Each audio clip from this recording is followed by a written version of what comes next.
Bienvenue au JESFC 2024, je suis Anne Bernard, je travaille au CHU de Tours et j'ai le plaisir d'être avec Sylvestre Maréchaux de l'Institut catholique de Lille. Bonjour Anne. Merci Sylvestre d'être présent. Nous allons parler de l'apport du strain dans l'évaluation de la fonction ventriculaire gauche. Peut-être la première question, c'est de quel strain parle-t-on quand on dit strain ? Oui, en effet, le strain, c'est la déformation du ventricule gauche. Le ventricule gauche se déforme dans plusieurs directions, longitudinale, circonférentielle, radiale, et celui qu'on retient pour la routine clinique, c'est le longitudinal. Celui-là, il est obtenu par l'échocardiographie, le plus souvent par la technique de speckle tracking sur des coupes apicales. C'est celui qui est le plus reproductible en routine clinique et donc on peut assez facilement utiliser. Et c'est celui qu'on appelle le GLS dans les pratiques et les articles courants anglophones ? Exactement, le Global Longitudinal Strain ou Strain Longitudinal Global en français. Alors comment on fait en pratique pour l'obtenir, ce strain, et en routine, on va dire Finalement, c'est assez simple parce que comme c'est obtenu à partir d'images d'écho 2D, en fait, ce qu'il faut, c'est obtenir des belles images de 2D sur des coupes apicales, 3, 4 et 2 cavités, avec un bel électrocardiogramme, c'est important, une mesure de pression artérielle, car l'interprétation des valeurs dépend de la post-charge et de la pression artérielle. À ce moment-là, on peut intégrer complètement la mesure du strain dans notre routine. Personnellement, lorsque je réalise un examen, je fais systématiquement une acquisition en 3, 4 et 2 cavités. Quand on parle du strain pour tous, c'est la question qui peut se poser. Déjà, on va peut-être se demander quels sont les incontournables pour lesquels le strain a montré un apport au quotidien. Il est vrai qu'il y a des situations cliniques dans lesquelles l'apport est indéniable. On peut par exemple citer le diagnostic étiologique des hypertrophies ventriculaires gauche. Par exemple, il est bien démontré que l'aspect du strain et sa répartition sur l'imagerie Boulay multiparamétrique permet de assez bien différencier l'amylose cardiaque des cardiomyopathies hypertrophiques ou même des autres causes d'hypertrophie ventriculaire. Les autres situations qui me semblent très utiles en routine, ce sont les valvulopathies, notamment les valvulopathies asymptomatiques, dont la sténose aortique.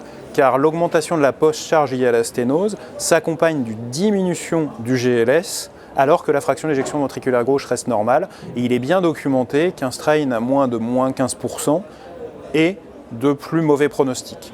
Je trouve un intérêt particulier également dans l'insuffisance cardiaque à FE réduite, car ça permet de voir le suivi évolutif des patients sous traitement médical, alors que la fraction d'éjection bouge peu, les améliorations de strain continues dans le temps nous indiquent que le patient répond au traitement, et aussi un intérêt dans la sélection des patients avant resynchronisation cardiaque, notamment ceux qui ont des QRS avec des blocs gauche pas typiques ou des QRS pas très larges dans lesquels l'imagerie en strain permet d'identifier les patients qui vont avoir un très beau pot de réponse et un meilleur pronostic. Il y a une situation où de façon claire la littérature nous dit qu'il faut faire du strain à tout le monde, c'est le cancer et notamment les patients qui reçoivent des molécules cardiotoxiques et les recommandations nous disent qu'il faut faire le strain longitudinal global dès que possible. Il y a même une définition de la cardiotoxicité asymptomatique qui correspond à une altération du strain de plus de 15% sur 2 examens consécutifs alors que la fraction d'éjection reste normale. Ceci étant, une limite est qu'un essai randomisé récent s'est intéressé à une approche thérapeutique dans un essai randomisé soit fondé sur une définition de cardiotoxicité par une altération de FE ou alors dans l'autre groupe par une altération de strain. Et en fait, il s'avère que dans le cadre d'un essai randomisé, qu'on traite sur la FEVG ou qu'on traite sur le strain longitudinal global, les résultats en termes de remodelage cardiaque sont identiques. Ceci étant, ce n'est pas pour autant que ce papier enterre le strain dans la mesure où il y avait peu de cardiotoxicité dans l'étude. Donc point de vigilance, ça paraît clair. Est-ce qu'il faut aussi souligner d'autres points de vigilance à avoir ? Oui, un point important est celui de la standardisation intervendeur, car les algorithmes de strain dépendent des vendeurs. Et donc lorsque vous avez un patient que vous allez vouloir suivre dans le temps dans le cadre d'un suivi longitudinal, eh bien, il va falloir que celui-ci soit réalisé avec éventuellement la même machine, ou si pas la même machine sur des images en DICOM, et avec le même logiciel, voire même la même version du logiciel selon les vendeurs. Donc il ne faut pas s'intéresser uniquement à une valeur dans un compte-rendu et le comparer à la suivante, il faut ressortir les images et remesurer, sauf si bien sûr vous avez les mêmes outils. Eh bien, merci beaucoup Sylvestre. Alors, ce que je retiens de cet entretien, c'est que le strain pour tous, oui, dans une certaine mesure, puisque c'est une imagerie 2D, ce que l'on fait au quotidien dans notre routine clinique, donc facile à acquérir.